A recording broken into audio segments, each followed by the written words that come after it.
Hello friends, आज हम पढ़ने जा रहे हैं वीन डिस्प्लेसमेंट लॉ। फ्रेंड्स, मैंने आपको पहले लेक्चर्स में ब्लैक बॉडी के बारे में अच्छे से समझाया था। तो ब्लैक बॉडी रेडिएशन को समझाने के लिए 4 साइंटिस्ट ने अपना कंट्रीब्यूशन दिया था। स्टीफन बोल्ट्जमैन ने, वीन्स ने, रिले जीन्स ने और प्लांक ने। प्लांक ने quantum mechanically black body radiation को समझाया था। वीन और रिले दोनों के दोनों प्लैंक की जो ब्लैक बॉडी रेडिएशन का फार्मूला है या लॉ है, उनके स्पेशल केस हैं। हालांकि वीन्स ने प्लैंक से काफ़ी पहले अपना लॉ दिया था ब्लैक बॉडी के जो रेडिएशन है उसका डिस्ट्रीब्यूशन वेवलेंथ के साथ, कैसे एनर्जी डिस्ट्रीब्यूटेड है वेवलेंथ के साथ, उसके लिए वीन्स ने काफ़ी पहले दे दिया था। लेकिन क्योंकि वीन्स का जो फॉर्मूला था या वीन्स का जो लॉ था वो केवल शॉर्ट वेवलेंथ पर ही एप्लीकेबल था, लॉन्ग वेवलेंथ के लिए वो एक्सप्लेन नहीं कर पाए थे। इसीलिए रिले जीन्स ने जो लॉ दिया था वो केवल लॉन्गर वेवलेंथ पर ही एप्लीकेबल था। प्लांक ने जो क्वांटम मैकेनिकली रेडिएशन को क्वांटा की फॉर्म में कंसिडर करके जो लॉ दिया था वो पूरी तरह से ब्लैक बॉडी रेडिएशन को समझा पाया।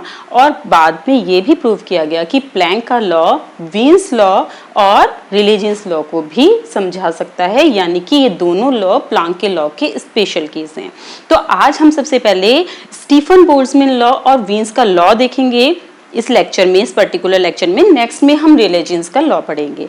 तो फ्रेंड्स, ब्लैक बॉडी मैंने आपको बताया था क्या होती है। परफेक्टली ब्लैक बॉडी वो बॉडी होती है जो अपने ऊपर पड़ने वाले रेडिएशन को पूरी तरह से एब्जॉर्ब कर ले, यानी कि उसमें ना तो ट्रांसमिशन है ना ही उसमें एमिटेंस है, किसी भी रिफ्लेक्टेंस है।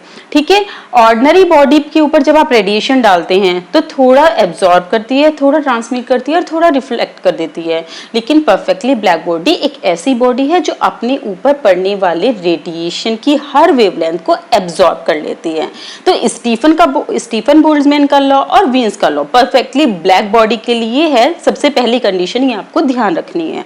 तो black body, friends, black body को ब्लैक बॉडी इसलिए कहा जाता है क्योंकि रूम टेम्परेचर पे जो भी बॉडी है ब्लैक बॉडी की जितनी भी कैरेक्टरिस्टिक को फॉलो कर रही होती है वो रूम टेम्परेचर पे आपको ब्लैक अपीयर होती है, क्योंकि उसमें से इंफ्रारेड रेडिएशन निकलता है और वो रेडिएशन डिटेक्ट नहीं कर पाते हैं, तो इसीलिए वो ब्लैक कलर की दिखाई देती है। तो फ्रेंड्स, ब्लैक बॉडी रेडिएशन क्योंकि रियली में परफेक्टली ब्लैक बॉडी पॉसिबल नहीं है, तो प्रैक्टिकली ब्लैक बॉडी को डिजाइन किया गया जो पूरे रेडिएशन को एब्जॉर्ब कर ले। उसके लिए एक कैविटी बनाई गई, तो उसको रेजोनेटर ब्लैक बॉडी कैविटी बोलते हैं। और उसकी प्रॉपर्टी ये थी कि उसकी जो वॉल्स हैं, कैविटी की वॉल्स जो हैं, वो एकदम इंसुलेटिंग थी और साथ में उसमें किसी भी तरह का ट्रांसमिशन नहीं था वेव का। मतलब वेव उसके अंदर जो आ गई है या आप उसको गर्म कर रहे हैं, टेम्परेचर इंक्रीज हो रहा है, तो किसी भी तरह से वेव बाहर नहीं आ सकती थी। तो एक तरह से पूरी तरह से ओपेक, इंसुलेटिंग और इस तरह की स्फेरिकल टाइप की ब्लैक बॉडी रेजोनेटर को बनाया गया और ये आपकी प्रैक्टिकली ब्लैक बॉडी रही। ठीक है, और फिर उससे एमिट रेडिएशन को के स्पेक्ट्रम को देखा गया और डिफरेंट रिजल्ट निकाले गए और डिफरेंट साइंटिस्ट ने रिजल्ट निकाले। तो देखिए, जो एक कैविटी जिसका नाम आप मोस्टली सुनते हैं और इसमें छोटा सा होल किया गया comparable to wavelength of light, और इस कैविटी की प्रॉपर्टी है कि एक तो ये इंसुलेटिंग है। ठीक है, इंसुलेट होने के कारण जो ब्लैक बॉडी की वॉल्स हैं उस पे इलेक्ट्रिक फील्ड की वैल्यू 0 हो जाएगी, किसी तरह का चार्ज फ्लो नहीं करेगा। ठीक है, और दूसरी चीज ये ओपेक है। ओपेक होने के कारण किसी भी तरह की लाइट जो इसके अंदर एंटर कर चुकी है या इसके टेम्परेचर के कारण कोई भी रेडिएशन इधर उधर जा रहा है वो बाहर नहीं निकल सकता है। तो आपने इसको टी टेम्परेचर तक गर्म किया। टी टेम्परेचर तक गर्म करने पर ब्लैक बॉडी को इसमें से रेडिएशन जो गर्म कर रहे हैं तो इस तरीके से मूव करना शुरू कर देगा और हर जगह, क्योंकि बाहर तो ये निकल नहीं सकता है रेडिएशन, तो हर जगह पॉइंट पर ये एब्जॉर्ब होते होते धीरे धीरे पूरी तरह से एब्जॉर्ब हो जाएगा। और मान लिया थर्मल इक्विलिब्रियम पर ये बॉडी टी टेम्परेचर पर आ चुकी है। ठीक है फ्रेंड्स, तो इस तरह की बॉडी को क्या बोला, ब्लैक बॉडी, जो थर्मल इक्विलिब्रियम टी पर है। अब ये पता है आपको, जो गुड एब्जॉर्बर होते हैं गुड एमिटर भी होते हैं। तो किरचॉफ का ये लॉ है जिसने बोला था good emitter are good absorber are good emitter. तो अब ये ब्लैक बॉडी थर्मल इक्विलिब्रियम पर है, ये इलेक्ट्रोमैग्नेटिक रेडिएशन को एमिट करना शुरू कर देती है। देखिए फ्रेंड्स, इलेक्ट्रोमैग्नेटिक रेडिएशन वो रेडिएशन है जिसमें इलेक्ट्रिक और मैग्नेटिक दोनों फील्ड होते हैं, और ब्लैक बॉडी या कोई भी बॉडी थर्मल रेडिएशन या इलेक्ट्रोमैग्नेटिक रेडिएशन को एमिट करते हैं। ये हम पहले भी डिस्कस कर चुके हैं। चाहे हम भी हों या रूम टेम्परेचर पे रखी हुई कोई भी बॉडी होती है, वो अपने अंदर से इलेक्ट्रोमैग्नेटिक रेडिएशन को बाहर निकालती है, except absolute zero kelvin temperature पर। देखिए एब्सोल्यूट जीरो केल्विन टेम्परेचर पे जो बॉडी होती है, कोई भी मैटर है, उसके मॉलिक्यूल्स में किसी भी तरह की काइनेटिक एनर्जी नहीं होती है। जैसे जैसे टेम्परेचर बढ़ाते हैं एनर्जी बढ़ती जाती है, और सभी बॉडी मॉलिक्यूल्स के इलेक्ट्रिक और मैग्नेटिक डाइपोल के कारण जो वाइब्रेशन मोशन होते हैं, इन सब के कारण वेव्स एनर्जी को अनस्टेबल कंडीशन में मॉलिक्यूल्स आ जाएंगे ना, तो वो स्टेबल होने के लिए अपने अंदर से इलेक्ट्रोमैग्नेटिक रेडिएशन निकालना शुरू कर देते हैं। और नॉर्मली सभी बॉडी निकालते हैं, लेकिन परफेक्टली ब्लैक बॉडी के केस में क्या होता है कि उसकी एक स्पेशल कंडीशन है कि उसमें ना रिफ्लेक्टेंस था ना ट्रांसमिशन था। तो केवल उसी तरह की बॉडी को ही आपने परफेक्टली ब्लैक बॉडी कंसीडर किया था। तो उसके रेडिएशन और नॉर्मल रेडिएशन में थोड़ा सा डिफरेंस बस यही होता है कि उसमें नॉर्मल बॉडी ट्रांसमिट भी कर देती है और रिफ्लेक्ट भी कर देती है अपने ऊपर पड़ने वाले रेडिएशन को। तो उसमें कुछ रेडिएशन की अब्सेंस होती है। अब मान लिए ये बॉडी है नॉर्मल और ये है परफेक्टली ब्लैक बॉडी। अब इसके ऊपर ये नॉर्मल बॉडी और ये परफेक्टली ब्लैक बॉडी, इसके ऊपर आपने कोई रेडिएशन डाला नॉर्मल पे, तो थोड़ा सा ये ट्रांसमिट कर दिया, थोड़ा रिफ्लेक्ट कर दिया, तो अब इसने कुछ ही पार्ट एब्जॉर्ब किया है, और इसने क्या जितना आपने डाला वो सारा एब्जॉर्ब कर लिया है। तो इसके पास सभी वेवलेंथ की वेव प्रेजेंट है। ओके, आपको समझ में आ रहा है? इसने तो कुछ को ट्रांसमिट कर दिया, इसके पास अब कुछ की डेफिशिएंसी हो गई कुछ वेवलेंथ की। आपने मान लिया 0 से लेके 100 एंगस्ट्रॉम इतनी वेवलेंथ जो है इसको डाला, इसके पास तो सारी ही कंटिन्यूअस वेव होगी, और इसके पास कुछ ट्रांसमिट हो गई है कुछ रिफ्लेक्ट हो गई है, तो पर्टिकुलर कुछ वेवलेंथ होगी, तो जो एब्जॉर्ब की होगी वही तो निकालेगा। तो इसलिए नॉर्मल ब्लैक बॉडी की स्पेक्ट्रम में कुछ का अब्सेंस भी मिल सकता है, लेकिन ब्लैक बॉडी के रेडिएशन में पूरी तरीके से सारी वेवलेंथ प्रेजेंट होती है।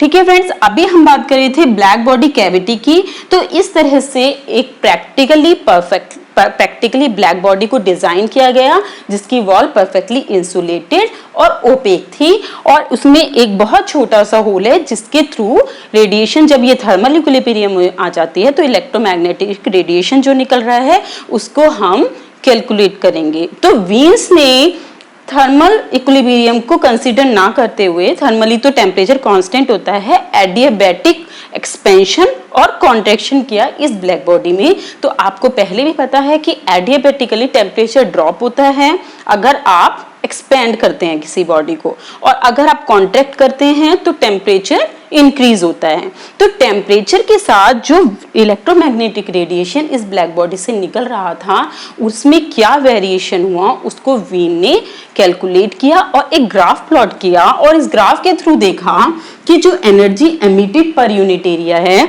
और लैम्डा वेवलेंथ उसके बीच में कुछ इस तरह का ग्राफ मिलता है।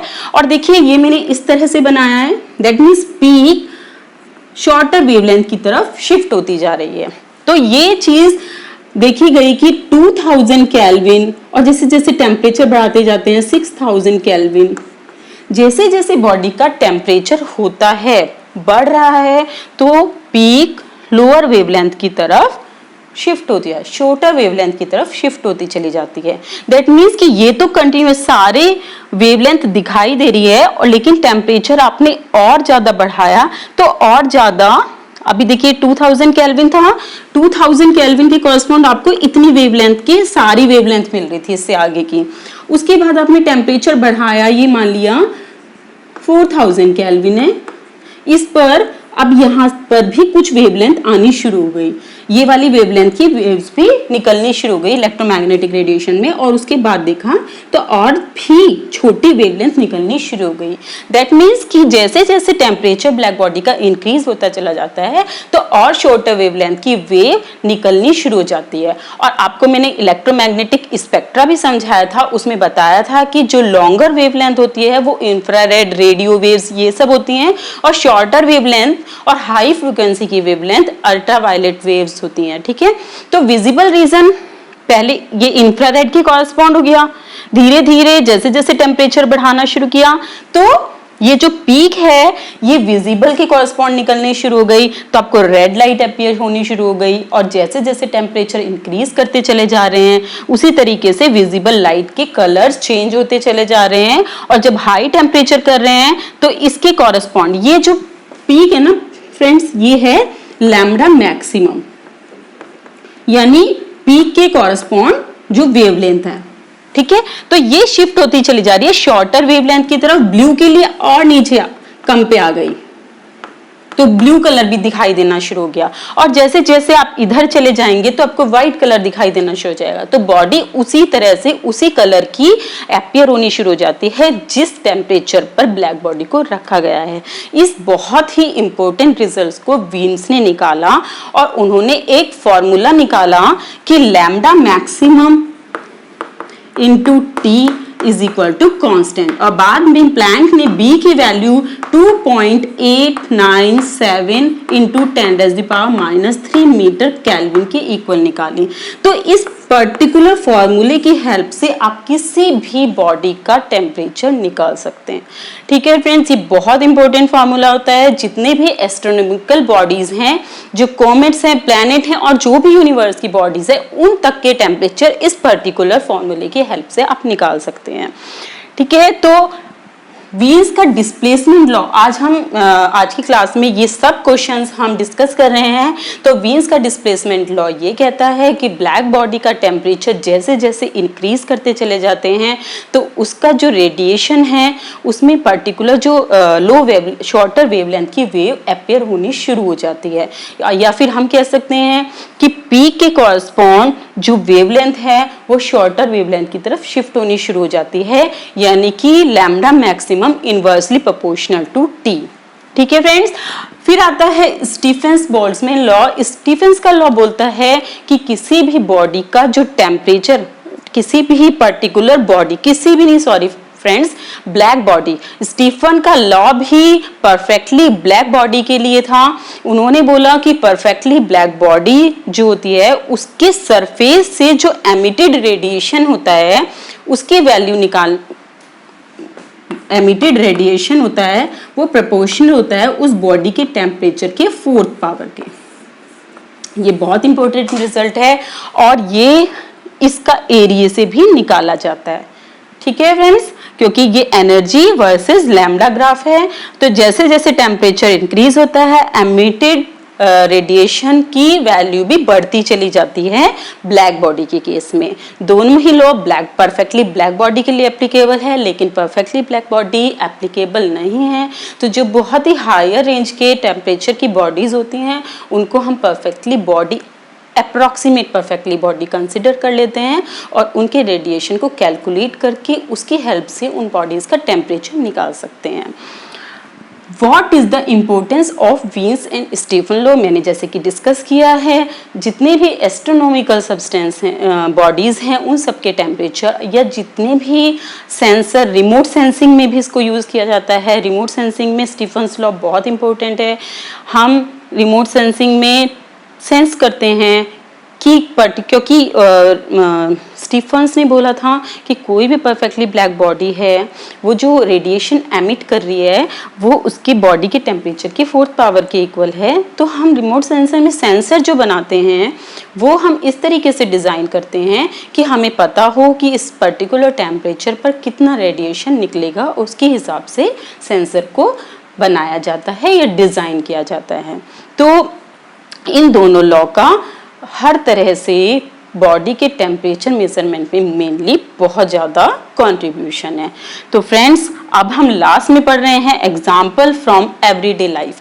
एवरीडे लाइफ में भी आप बहुत देखते हैं इस तरह के एग्जाम्पल, जैसे आपने किसी भी आयरन रोड को गर्म करते हैं, कभी आपने की होगी आयरन रोड गर्म करनी शुरू कर दी, धीरे धीरे क्या होना शुरू होता है, जब वो बहुत हाई टेम्परेचर पे पहुंच जाती है तो आपको रेड कलर की अपीयर होनी शुरू हो जाती है। फिर लगातार हम उसको वार्म अप गर्म करते रहते हैं, टेम्परेचर बढ़ाते रहते हैं, तो धीरे धीरे येलोइश ग्रीन, फिर उसके बाद वो ब्लू कलर की अपीयर होने लगती है और बाद में वाइट कलर की हो जाती है।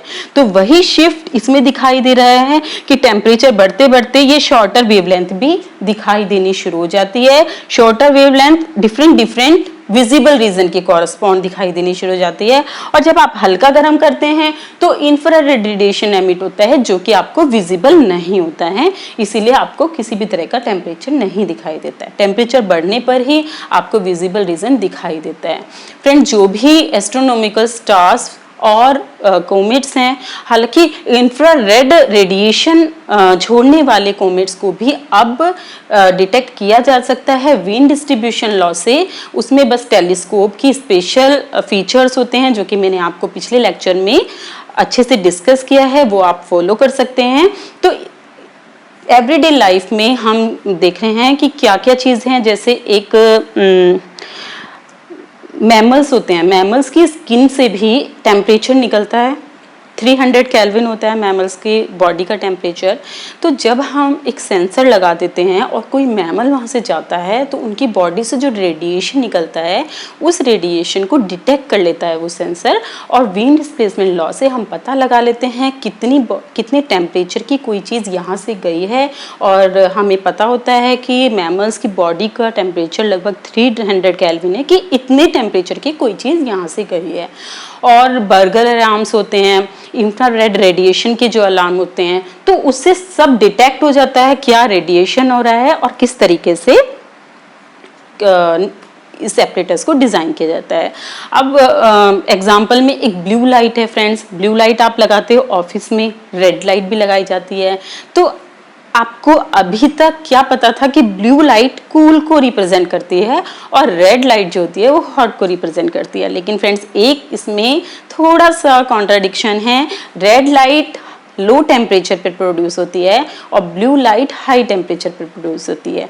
जितनी भी टेम्परेचर डिपेंडेंट लाइट सोर्स हैं वो, उसमें जो रेड लाइट है उसकी वेवलेंथ ज़्यादा है और ज़्यादा वेवलेंथ की कम टेम्परेचर पे निकलने लगती हैं वेवलेंथ, और blue light corresponding to shorter wavelength है और ये हाई टेम्परेचर पे निकलती है। इस तरह के कुछ डेली लाइफ एग्जाम्पल हैं जिसकी हेल्प से आप देख सकते हो कि कोई भी बॉडी किस तरह का रेडिएशन एमिट कर रही है, और उसके कलर से आप निकाल सकते हैं कि कौन सी बॉडी ज़्यादा गर्म होगी। फॉर एग्जाम्पल अगर आपने दो तरह की बॉडीज देख रहे हैं, एक येलो है एक रेड है, तो आप बता सकते हैं कि येलो वाली ज़्यादा गर्म है इन कंपेरिजन टू रेड, और आपके दिमाग में बना हुआ है कि रेड कलर जो होता है वो ज़्यादा गर्म होता है, लेकिन ऐसा नहीं है फ्रेंड्स। रेड कलर की जो वेवलेंथ है वो लॉन्गर वेवलेंथ रीजन में होती है और उसके लिए उसको प्रोड्यूस करने के लिए कम टेम्परेचर की जरूरत होती है। आपने एक ब्लू कलर का रखा सोर्स, तो ब्लू वाला जो सोर्स है वो ज्यादा गर्म होता है, हालांकि आपको वेवलेंथ जो दिखाई दे रही है वो बड़ी कूल अपीयर हो रही है, ब्लू कलर का कूल अपीयर होता है, लेकिन ब्लू कलर प्रोड्यूस करने के लिए टेम्परेचर से ज्यादा टेम्परेचर की जरूरत होती है। ठीक है फ्रेंड्स, ये लेक्चर ऑलमोस्ट कंप्लीट है। आपने इस लेक्चर से Wien displacement law, Stefan Boltzmann law, इन दोनों को पढ़ा है और उनकी इंपॉर्टेंस पढ़े हैं। नेक्स्ट लेक्चर में हम रेले जीन्स लॉ पढ़ेंगे और बाद में प्लैंक लॉ करेंगे। तो थैंक यू।